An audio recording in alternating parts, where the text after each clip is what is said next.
Good evening from Rocky Mountain PBS. I'm Cynthia Hessin. This is Colorado State of Mind.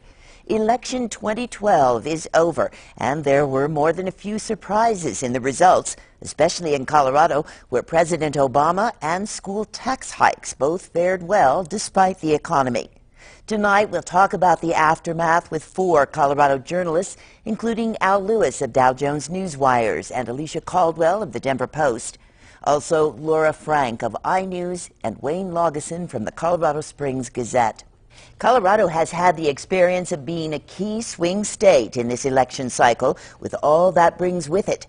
It did mean that President Obama came to visit here 11 times in 2012. I heard the pollster Floyd Cerulli say yesterday that if you had a college, he would come. So the youth vote figured in the Obama victory, and the youth vote was significant in the outcome of the marijuana amendment, legalizing possession and use of small amounts of the drug. Laura Frank and the iNews team looked at the numbers and found the correlation between the president and pot in all but 9 rural counties in Colorado. Yeah, I want to be careful. We did not find a connection between the president and pot, but rather a correlation. Actually, what we did was look at the vote for legalization of marijuana by county and how each county went in the presidential race, and we found in all but 9 mostly rural counties, if the county went for Obama, it also went for legalizing pot. So who helped who there? Well, the theory it's a good question, and one that we were wondering, and the theory is that it was actually the young vote, that people who came out to vote for Obama, and we know that he overwhelmingly won younger voters, while they were there, were casting a vote to legalize marijuana. What kind of problem do you think legalizing marijuana is going to have, Alicia? Well, there's always, of course, the conflict with the feds, and that's being hashed out as we speak. There are concerns about whether the federal government will and how they'll enforce the Controlled Substances Act. Will they go after small-time users when they never had before? I don't know. Will they attempt to go after some of the bigger establishments? I think that's where the likely pressure point will be. And there's a lot more that has to be done before that could really go into effect. Another vote has to be taken, really? Well, certainly for collecting any taxes, which was one of the big selling points of the legislation, that it would raise $40 million for education. But in this state, we can't tax people. We can't tax taxpayers unless voters approve it. Yeah, I mean, Tabor says you can't change tax policy, so it's not just that it would be any, a tax increase. It's a new tax. It's a tax on something we haven't previously taxed, so that is going to have to go to voters.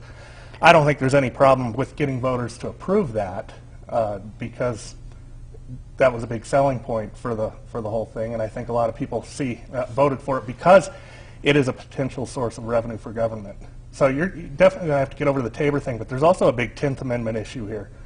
And that is, what gives federal government authority to come in and regulate drugs in states, especially when it's in the state constitution that we're going to allow people to use pot recreationally. So that's going to be an interesting fight. It'll be interesting to see how vociferously John Suthers and the governor stand up for their state against the federal government. But there's a Supreme Court decision, Gonzalez versus Reich, that takes that on specifically, right, and underscored and the federal government's power to do so. And John Suthers loves to quote that particular case law. So it's going to be very interesting, since he is sworn to uphold the Constitution of the state of Colorado, as to how he deals with both of those issues. So, well, the other area of finesse is going to be around legislation, assuming both the Tabor hurdle and this hurdle are overcome. Then how do you regulate it? Because the state has really struggled to regulate medical marijuana. It has not gone as smoothly as some folks had hoped. So right, and the federal government doesn't like our medical marijuana trade here in Colorado, but they haven't done a lot about it. They've come in and interfered with some of the stores that were close to schools. But they have, so I think we're going to see some of that with this, they've also had sporadic law enforcement crackdowns in California. Sure. And instead of this is too close to a school, they've said, well, this business is simply too big. I think it'll be interesting when the state does start collecting revenue off of this, and there is a big bust, and then they say they want all the money back. And then they go to the state government and go, hey, you got to give that tax money back. That was an illegal enterprise that you got that from. I don't know how all of that's going to work out. But here's the message. Stop prosecuting people for this. You know, this is nothing. We've been putting people in prison for this, ruining lives for years and years and years. It's a huge burden for the taxpayer. You know, let it go. And I figured out, like, if everyone in the state smokes pot, then I don't. I'm smarter than everybody else. And well, maybe not. That boosts my relative IQ. So I'm for this. Well, and I think you know, it's going to come down to a lot of legal battles and such. But I think at the end of the day, there's going to be a balance here, and it has to do with what the federal government is willing to put resources into. How big a fight they want to make this, because they will come in and they will challenge it, but to what extent? They're not going to come in and shut down every single person who tries to buy and sell marijuana under this new law. But they're not going to have a monolithic approach to this, because you know there's law enforcement types who think this is great. They're sick of putting people in prison for nonsense. And then there's others who are just seething. You know, sometimes you see them at these marijuana rallies. All these cops are just standing around like this, and they can't believe they're putting up with what they're putting up with. Yeah. You know, the federal conflict is getting all the attention right now, but there will be conflicts at the local level as well, because the ordinance provides for a good deal of local control as to how it's sold within communities, as well as the fact that it's not going to be legal to just smoke pot out on the street. It'll be just like booze. You can't, you know, have a drink and walk down the street. And I don't know that people necessarily understand all those subtleties, and there'll be some conflict. Definitely, and in the state's most populous county, El Paso County, Colorado Springs, this did not pass. This it was 47% of voters approved it in El Paso County. El Paso County has been very kind and tolerant toward medical marijuana. It's the medical marijuana capital of the state. I think so. Is it? That's right, yeah. That's right. And, you know, there have been many attempts to stop the medical marijuana trade, both in the city and the county, and those have all failed.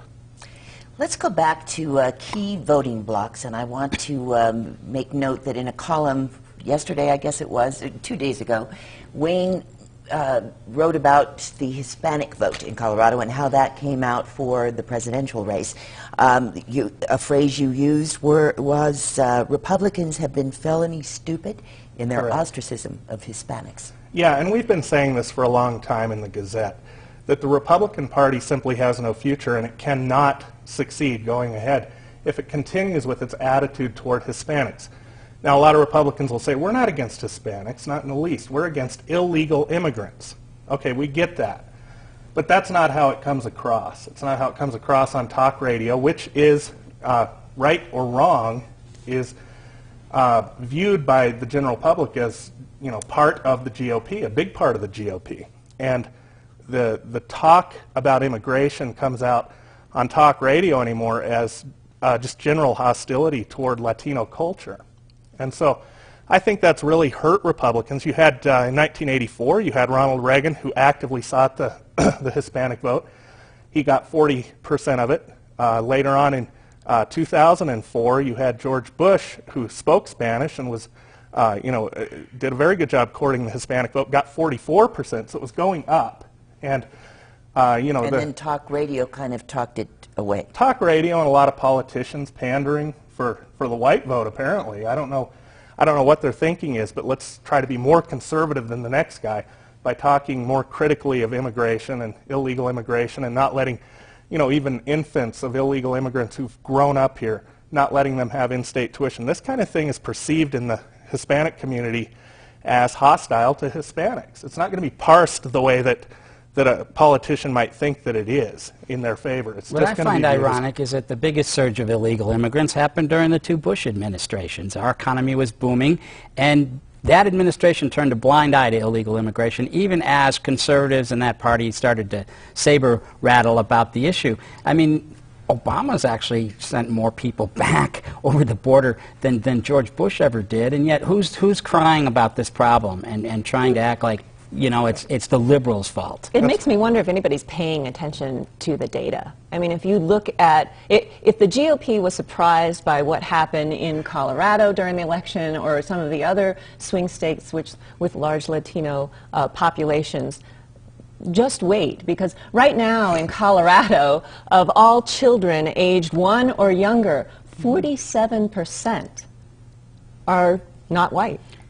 So And that's where well, go ahead, Alicia. Well, and I was going to say that the some of the answers that I've been hearing in recent days are not really responsive, I don't think, to the issues. You know, for instance, I've heard strategies such as we should highlight Susana Martinez, the Latino governor of New Mexico, and Marco Rubio, of Cuban descent, the senator from Florida. Now, and I'm not meaning to disparage those particular politicians, but I think it's a false equation to say that if we put somebody up with a Latino surname who is still espousing the same beliefs, and like I said, I'm not trying to disparage those two in particular, but you have to change policies as well as bases, and I think that's the next step. Right, I had a Latino reader contact me regarding that editorial that you mentioned, who said, look, the Cubans in Florida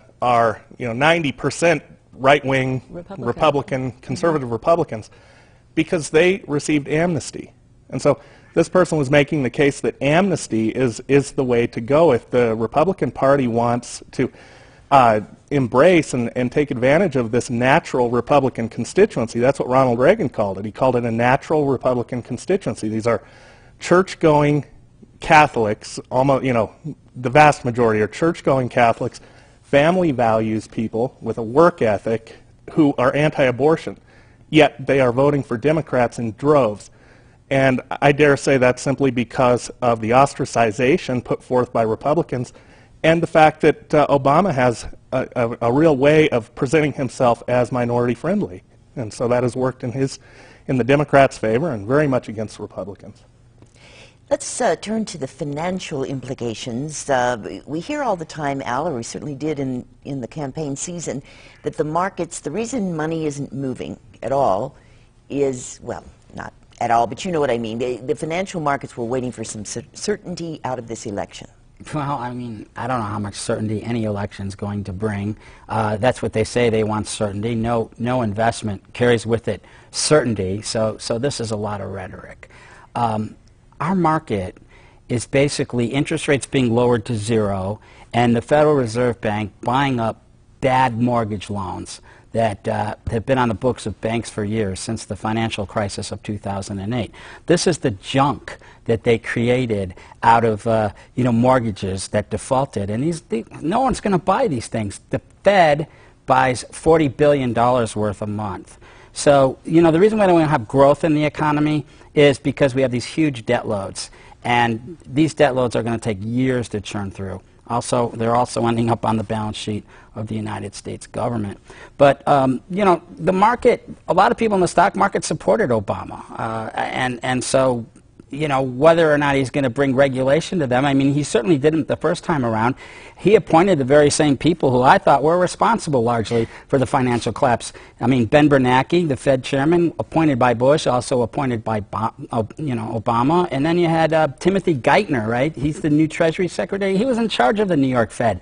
These are the same people who basically were in charge when the collapse occurred and are somewhat responsible for the collapse, and they're in charge of fixing the collapse. I don't know that President Obama has done anything for the market that a Republican wouldn't have done. I really don't think there's any difference there. And the big uncertainty is a fiscal cliff, and that would be there whether it was Obama or Romney. Do you think the market drop in recent days had to do more with the intransigence in Congress than it did with particularly with the election of the president? I have a different take on that. I think it's toward the end of the year. There is some uncertainty about capital gains taxes in the future. This is a time for anybody who has tremendous gains to sell. You see this cyclically in the market, but I mean, the stock market's done great under Obama. Seriously, the stock market always does better when a Democratic president is in charge. You can go back and look at the data. Republicans will say, well, that's because we had such good policies before they came along, and that's what set it up. The reason it happened before Obama is because the Republicans had bad policies. The stock market fell to 6,500, then it went up to almost 13.5. Now it's having some bad days. But I think it's profit taking, pure and simple. Wall Street likes inflationary monetary policies. They like quantitative easing. There's a lot of things that both the left and the right will do. Like, as you said, there's not a huge distinction between you know, the people in place when Bush was in office and now with Obama. So, but I think that if Romney had won the election, you might have seen at least a temporary surge in the markets, just based on sort of a false assumption that he was going to come in and fix the economy, that he'd be able to somehow magically overturn Obamacare, which is at least perceived to be holding back jobs creation and reinvestment into businesses. I never hear insurance companies complain about Obamacare. Do you? They love it. They're going to make so much money. Yeah. Of course. That's really the fundamental problem with it, is it's too good for business, big business. That's an interesting. Right, but it's not good for small businesses who want to invest in employees. At least they perceive that it attaches a giant cost onto employees who otherwise You know what I would mean? cost But a them lot of less. small businesses don't provide health care benefits for their employees anyway. Right.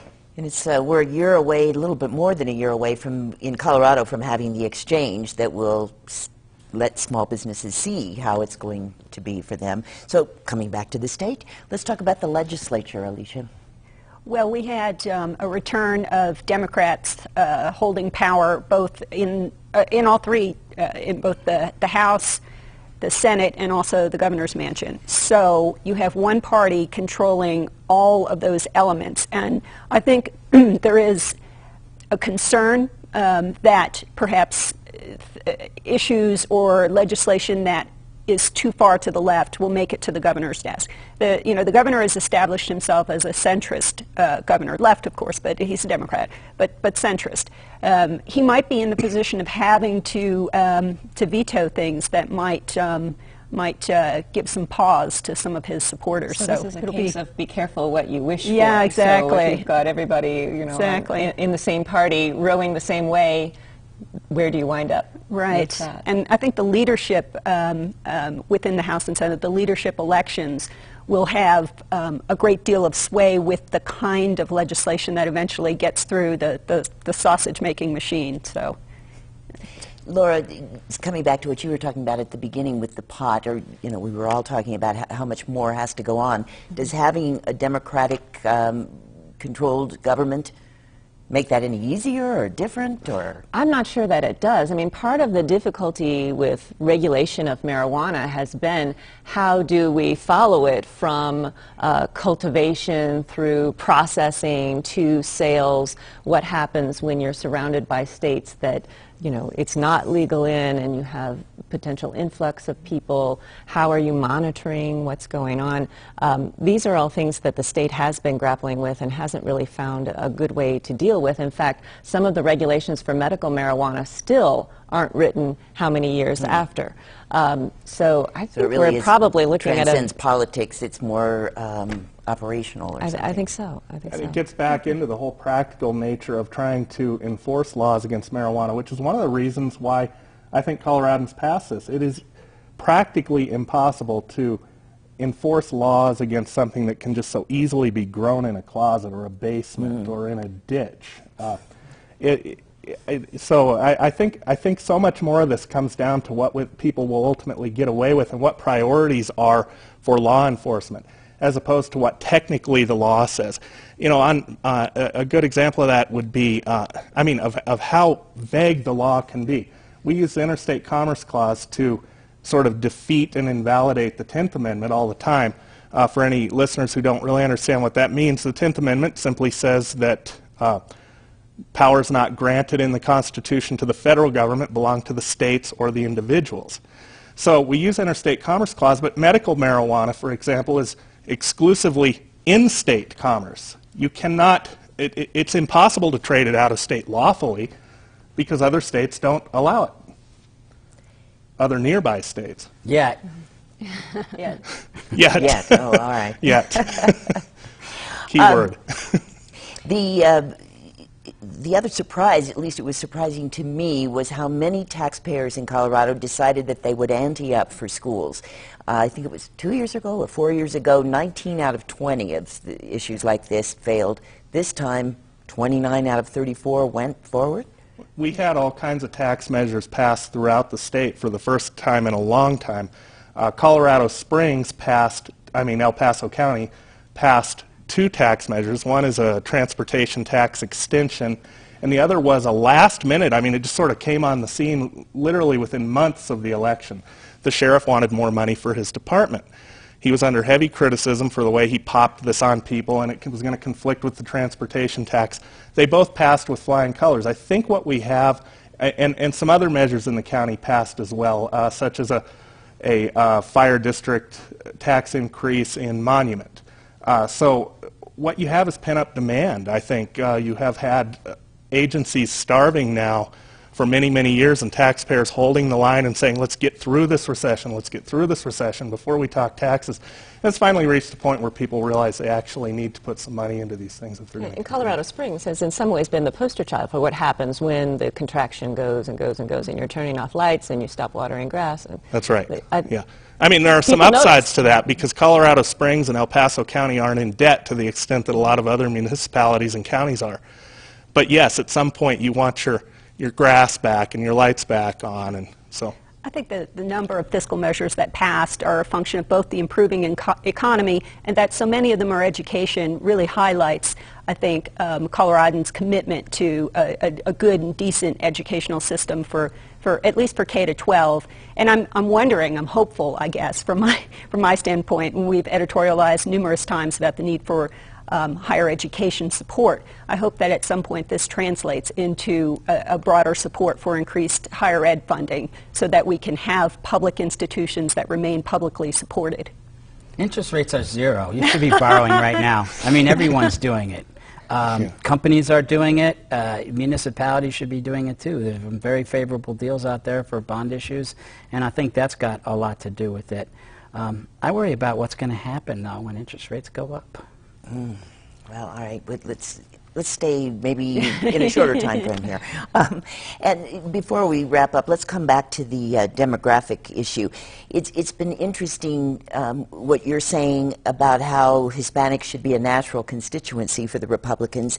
Do you see the party becoming more liberal in a way? I mean, you also hear people in these last few days who say, oh my gosh, if we had just run Rick Santorum, it would have all worked. I don't, and I think Marco Rubio is the one whose stock just went through the roof with this election.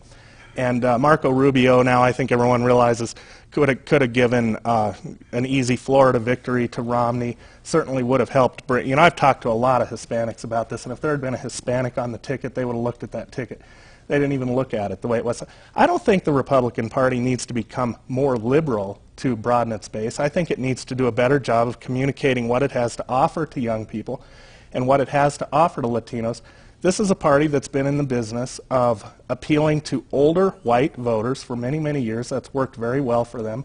They thought they were going to do very well with middle-aged and older white men, which they did, but it's not enough. That is not what this country is composed of anymore, and it's only going to get more and more unfavorable to them if they go that way. But there are plenty of things in the Republican platform that appeal to minorities and the young.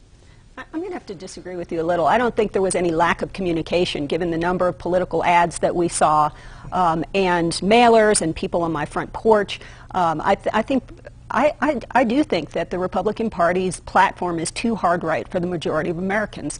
I don't think they don't know about it. I think the platform just needs to be broadened to include the interests of those parties who feel excluded. My problem with the Republican Party is that they say they're fiscal conservatives, and they're not.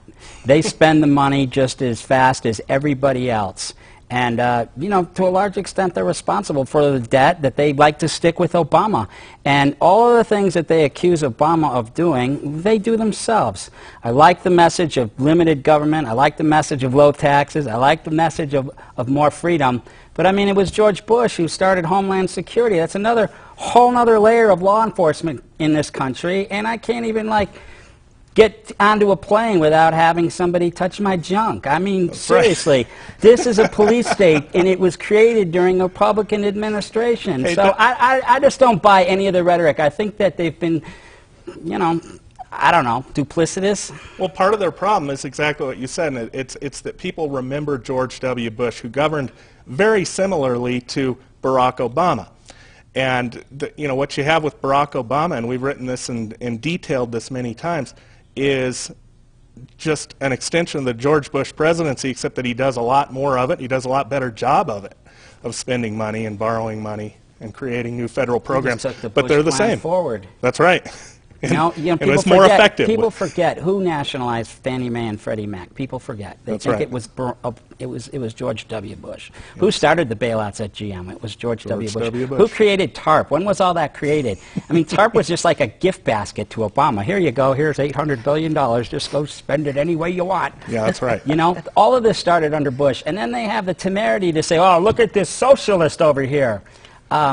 I think the Republican Party is filled with socialists. Well, and that's why the Republican Party needs to not be more like the Democrat Party, but a lot less like the Democratic Party. But you're right. What it does, it says one thing, and then it actually acts a lot like Democrat light. So that doesn't really help them. If you're going to vote for a Democrat, go all the way and vote for the real thing. We have to leave it there, and that is Colorado's State of Mind for this week. You can see the program again at video.rmpbs.org. Thank you now to Al Lewis and Alicia Caldwell, also to Laura Frank and Wayne Laugesen. Next week at this time, we will turn to a non-election topic to discuss something that has had some women debating ever since July because of an Atlantic magazine article by Anne Marie Slaughter. It's called Why Women Still Can't Have It All. The roles that women choose for themselves continue to evolve in politics and leadership, their personal lives, and in their communities. That discussion is next week. Thank you for joining us tonight. I'm Cynthia Hessin. iNews was analyzing the data as they came in on election night. We were ready to call the election 20 minutes before it was called because we could see there was no way to overcome the swing counties, Larimer, Jefferson, and Arapahoe, with 75% of the active voters in. It was over. I guess I believe everything I see on TV.